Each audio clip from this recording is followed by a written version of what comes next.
Greetings everyone and fellow YouTubers, I'm Doyle, aka the Big D of Big D's Entertainment Rankings and Reviews. Now, sorry I took my original version of this review off. I wasn't too thrilled with it, and unfortunately I got a dislike to it, but now I want to get this one back in one piece, and well, that's sort of in my opinion. So anyway, here I am. I'm going to be doing a redo of my review of Austin Powers International Man Mystery, since tomorrow I will be reviewing The Spy Who Shagged Me, because tomorrow is its 20th anniversary, and I will review Goldmember later on this week too, since even though its recent anniversary was just a couple of years back. Anyway, Austin Powers International Man Mystery is a incredibly fun-filled satire that spoofs the James Bond series. Now, this wouldn't be the first time James Bond and spy flicks would be spoofed. It's been done before in other movies like, well, let's see, like the Derek Flint movies. But although there were only two of those, starring James Coburn back in 1965 with Our Man Flint, and then the following years in Like Flint. And of course, we had the TV show Get Smart, which actually came out the same year that the Derek Flint movies did, and that show starred Don Adams, that was pretty good. I didn't watch that show a lot, but I know it was pretty funny, since I've seen some of it. And of course, the later movie that starred Steve Carell. So anyway, here's what I think of Austin Powers. Though it's been years since I last saw it, I can still remember it though. Still have fond memories. Now, I might give some spoilers though, maybe not too many. If you have yet to see it, then don't bother watching, okay? I'm not really trying to be rude or anything, but I'm sure lots of people have seen Austin Powers.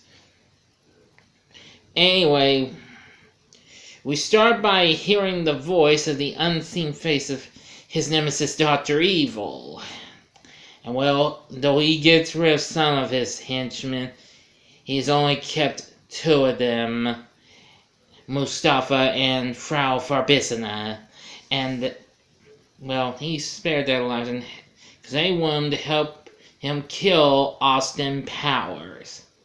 And then we go to our intro scene, our opening credits, where the title character is played by Mike Myers. Of course, you all know him. He was a former Saturday Night Live actor, and of course he did the Wayne's World movies, and then later, after Austin Powers, he did the Shrek movies.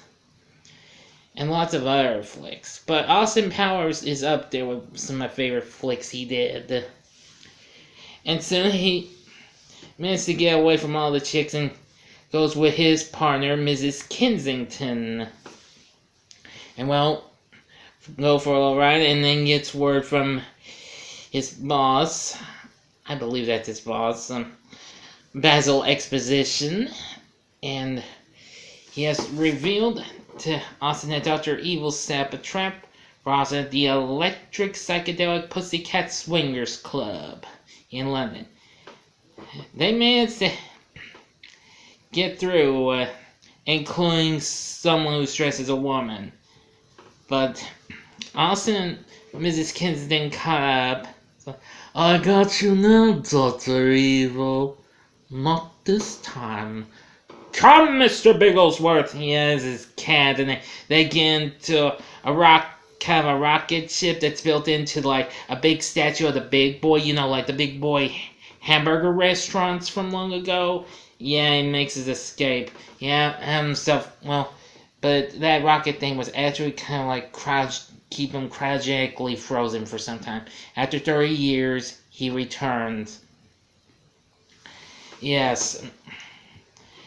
And soon, Austin Powers had himself frozen after being thawed out in the 1990s. He's ready to take on Dr. Evil again. Then he's joined by Miss Kensington, because he didn't know that Mrs. Kensington was retired, but it's her daughter, Vanessa. Played by Elizabeth Hurley. And, well, she does a great job. But boy, Austin's kind of got his attention span turned on. That's the way she looks.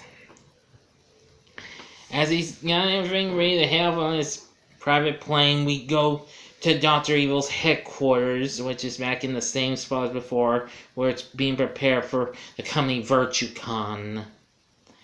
Yes, but soon, due to a technical error in reanimation, his cat, Mr. Bigglesworth, is completely hairless now. And he gets rid of Mustafa. And then he says one of the famous lines. Let this be a reminder to you that this organization will not tolerate failure. Yeah, we see it's Mike Myers playing Dr. Evil. I mean, I was surprised when I first saw this. Oh man, this was too good to be true. Anyway, he's joined by the rest of his crew, including his only other original member, Frau Verbissina, plus some other characters. And, of course, his top member, number 2, played by Robert Wagner. Most people knew him from the spy series Heart to Heart. And lots of other movies. Anyway, now he really wants to take over the world. Tried different other things, but 2 things have already happened. So, plans to hold ransom for $1 million, but number 2 says VirtueCon's made a lot more. Billions. And it's like, that's a lot of money. It's like, okay then, we hold the world ransom for $100 billion. Yes. Yeah, another thing he does is that. Hold Pinky up. But anyway, Austin and Vanessa are heading to Vegas. Well, Austin continues to try to hit on her sometimes, but, well, they soon manage to catch up and, well, meets with number 2 and his oddly named gal pal, Alata Fachana. Yeah, weird name. I hope you ladies will not be offended by me saying that. I know it's kind of a sexual innuendo type name or something like that. But anyway, once Austin tracks her down, well, apparently wants to know about, because he's trying to get the stuff on number 2 and the plans for Dr. Evil to send a nuclear warhead to the center of the Earth. Yeah. Not only that, Scott Evil, yeah, Dr. Evil learns he has a son named Scott, played by Seth Green, who, of course, was soon big on the third season of TV's Buffy the Vampire Slayer, and, of course, he did the cult classic horror comedy Idle Hands, which that's very good, and, of course, he still does the voice of Chris Griffin on TV's Family Guy, and I think he still does that Adult Swim program called Robot Chicken. I've never watched it though, but I have seen Family Guy. Like, what? Yeah. That's just my imitation of Chris. But back to Austin Powers. I'm gonna say Scott's not getting along with Dr. Evil. Especially once Austin and Vanessa infiltrate Dr. Evil's hideout and apparently are caught. Apparently gets them trapped with a bunch of, well, he thinks are sharks with laser beams attached to their heads, but they were extinct, and then they got, oh, I forgot. This, like I said, it's been a long time since I last saw this. But they managed to escape with using dental floss. That was good.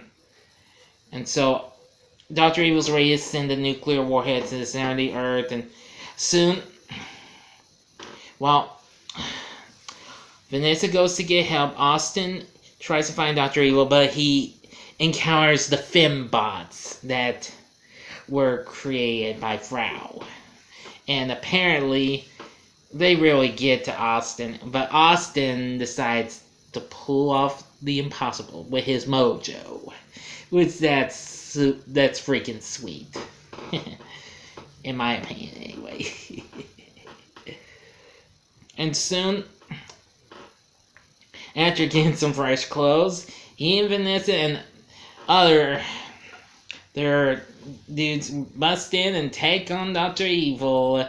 Well, we get to hear the great classic song Secret Agent Nana playing.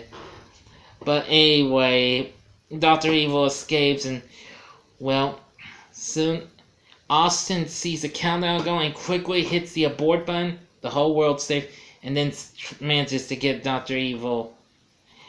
Well, soon, tables turn. Alata's got Vanessa, but soon Scott comes in.